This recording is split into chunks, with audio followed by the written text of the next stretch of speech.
नमस्कार। मैं यशपाल हंस करनाल से ज्योतिष की चर्चा, कुछ मानव मूल्यों की चर्चा। आज मैं आपको ज्योतिष के दो योगों के बारे में फिर बताने जा रहा हूँ और मुझे आशा है बहुत सिंपल हैं, समझने की बात समझ में आ जाए तो कोई मुश्किल नहीं। एक नागेंद्र योग है।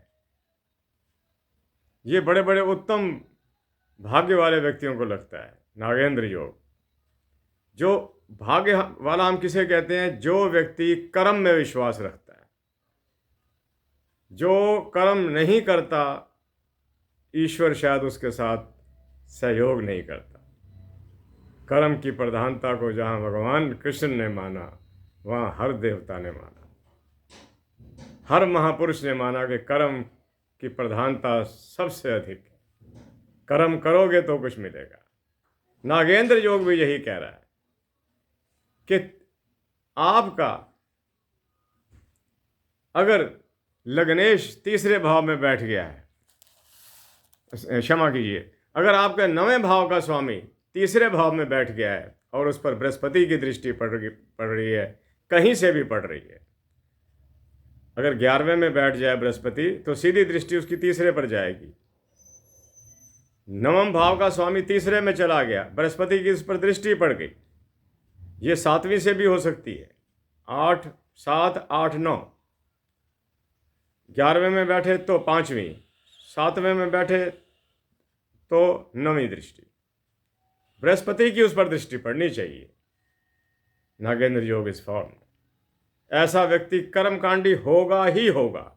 वो कर्मों में विश्वास करेगा ही करेगा और एक बहुत भाग्यशाली व्यक्ति होगा। भाग्य ऐसे नहीं बनता। ठीक है, कुंडलियां इंडिकेट कर रही होती हैं, बता रही होती हैं कि ये ऐसा हो सकता है, पर करना तो हमारे को स्वयं ही है। कोशिश कीजिए। नागेंद्र योग एक बहुत सिंपल योग है, लेकिन बहुत महत्वपूर्ण योग है। आप अपनी कुंडली में देखिए।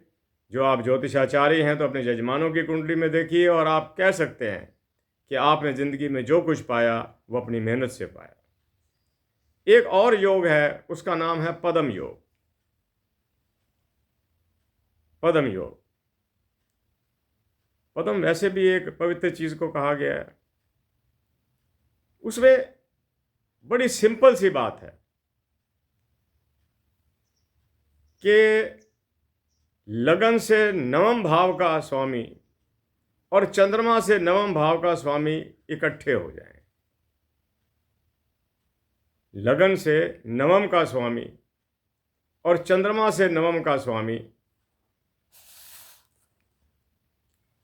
इकट्ठा हो जाए तो पद्म योग इज फॉर्म। समझ लीजिए, लगन से नवम, चंद्रमा जहां बैठा है उससे नवम।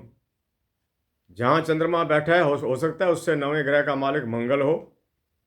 लगन जो है हो सकता है उससे नवें भाव का स्वामी बृहस्पति हो। अगर ये दोनों इकट्ठा हो गए, मंगल बृहस्पति इकट्ठा हो गए किसी भी भाव के अंदर, पद्म योग लग जाएगा। पद्म योग का व्यक्ति बहुत, अगर साधारण परिवार में भी जन्म लेता है तो अपनी उन्नति और बुद्धि के बल पर वो अच्छा कुछ बना लेता है अपना। अगर उसके पास उस समय मकान नहीं था तो मकान भी बन जाएंगे। गाड़ी नहीं थी, साधन नहीं थे, साधन भी बन जाएंगे। पद्म योग के अंदर इतनी क्षमता है। लगन से नवम, चंद्रमा से नवम। लगन से नवम सपोज करो बृहस्पति है, लगन से नवम सपोज करो शुक्र है, चंद्रमा से नवम सपोज करो बुध है। अगर ये दोनों इकट्ठा हो गए तो पद्म योग इज फॉर्म। नागेंद्र योग की मैंने पहले आपसे बात कर दी। अब एक और चीज मैं सोच कर आया था कि आपने दुनिया में कई ऐसे लोग देखे होंगे जो कड़वा बोलते हैं और जब वो किसी को पत्र भी लिखेंगे तो उसमें भी गिले शिकवे भरे पड़े होंगे। बहुत सिंपल सी बात। दूसरा घर जो है वो हमारी वाणी का है। वाणी का, संपत्ति का, धन का।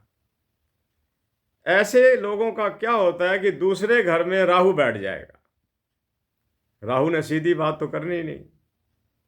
वो तो इन्हीं चीज़ों पे उतर आएगा कि आपने मेरे साथ ये किया था, आपने वो किया था। वो ऐसी बातें करेगा कि दूसरे की अंतरात्मा क्लेशित हो जाए। पांचवां घर लेखन कला का है, एक्टिंग का है और फिल्म इंडस्ट्री का है।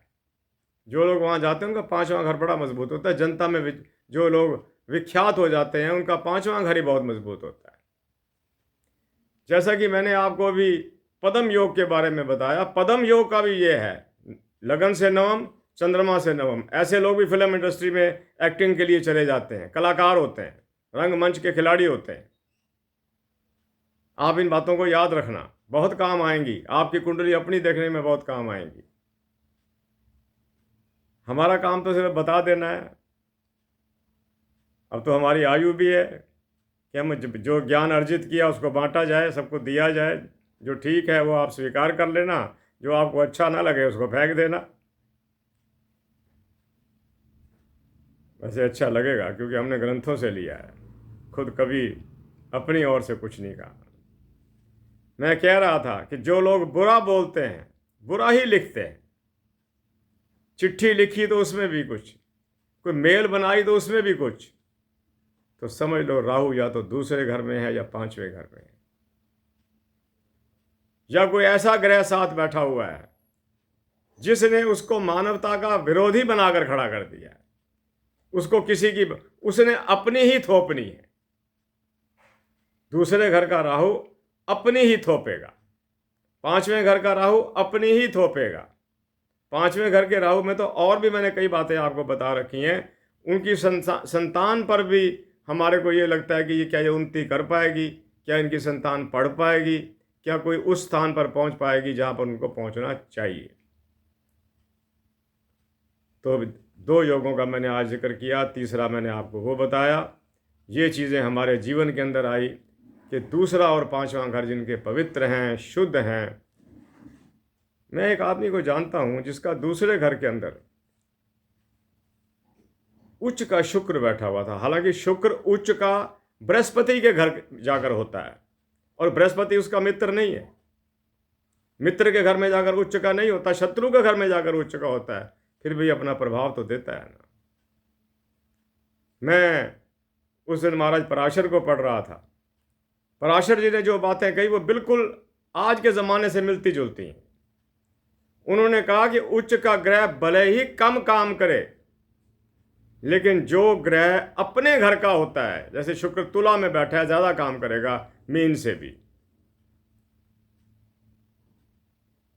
सूर्य अगर सिंह राशि में है ज़्यादा काम करेगा मेष में, उच्च का होकर नहीं, सिंह राशि में ज़्यादा काम करेगा। ऐसे सारे ग्रहों का है